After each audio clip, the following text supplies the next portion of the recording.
And that wasn't a difficult diagnosis to make. I made it, and I set to work treating her. I gave her aspirin, I gave her medications to relieve the strain on her heart, I gave her medications that we call diuretics, water pills, to get her to pee out the excess fluid. And over the course of the next hour and a half or two, she started to feel better. And I felt really good. And that's when I made my first mistake.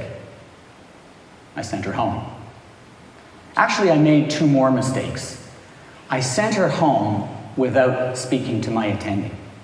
I didn't pick up the phone and do what I was supposed to do, which was to call my attending and run the story by him so he would have a chance to see her for himself. And he knew her. He would have been able to furnish additional information about her. Maybe I did it for a good reason, you know. Maybe I didn't want to be a high-maintenance resident. Maybe I wanted to be so successful and so able to take responsibility that I would do so and I would be able to take care of my attending's patients without even having to contact him. The second mistake that I made was worse.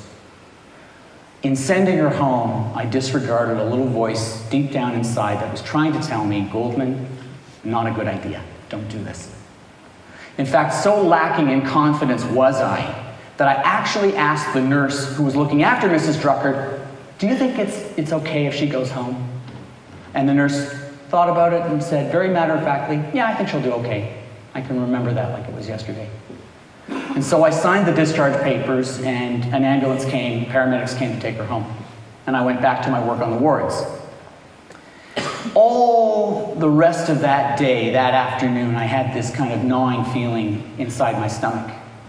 But I carried on with my work, and at the end of the day, I packed up to leave the hospital and walked to the parking lot to take my car and drive home, when I did something that I don't usually do.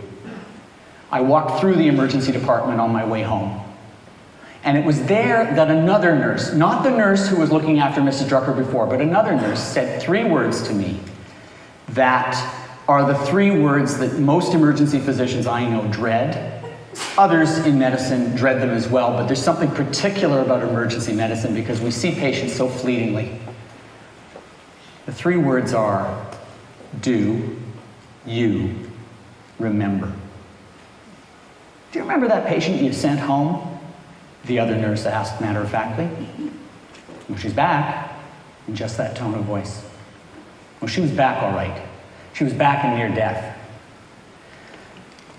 About an hour after she had arrived home, after I'd sent her home, she collapsed.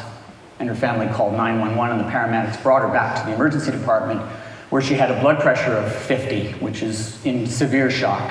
And she was barely breathing, and she was blue. And the emerge staff pulled out all the stops. They gave her medications to raise her blood pressure. They put her on a ventilator. And, you know,